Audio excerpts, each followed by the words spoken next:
জঙ্গিদের আঁতুর ঘর, মগজ ধোলাইয়ের পাঠশালা। দীর্ঘদিন ধরে ভারতীয় গোয়েন্দাদের নজরে মুরিদকে মসজিদ, যা মসজিদে মার্কাজ তৈবা নামেও পরিচিত।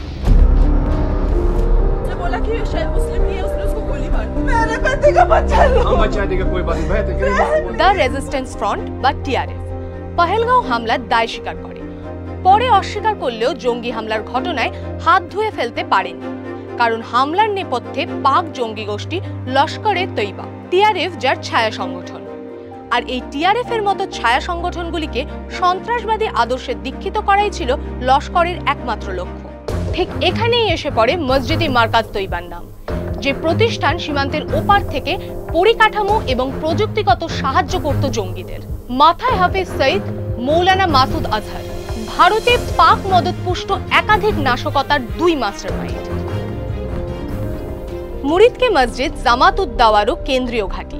লস্কর আন্তর্জাতিকভাবে নিষিদ্ধ হওয়ার পর জামাত উদ দাওয়ার জন্ম, স্বেচ্ছাসেবী সংস্থার আড়ালে জঙ্গি তৈরির কারখানা।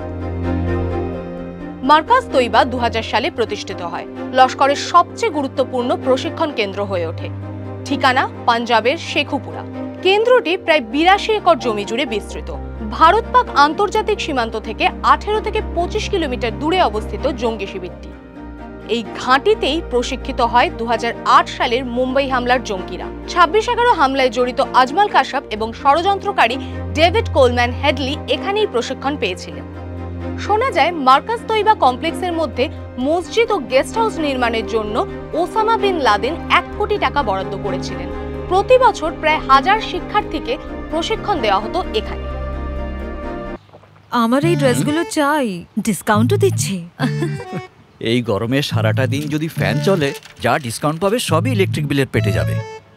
তাহলে ফ্যান বদলে দাও। স্টাইলিশ তো বটেই, তার উপর ইলেকট্রিক বিলও বাঁচিয়ে দেয়। চলো কিছুটা সেভিংস করি, তুমি, আমি আর ভিগার্ড বিএলডিসি ফ্যানস। ইসলামিক চরমপন্থী মতাদর্শ প্রচারের আখড়া বলা যেতে পারে এই মুরিদকের মার্কাজকে, যার একমাত্র লক্ষ্য কম বয়সীদের মগজে ঘৃণা, হিংসা এবং জিহাদের চাষ।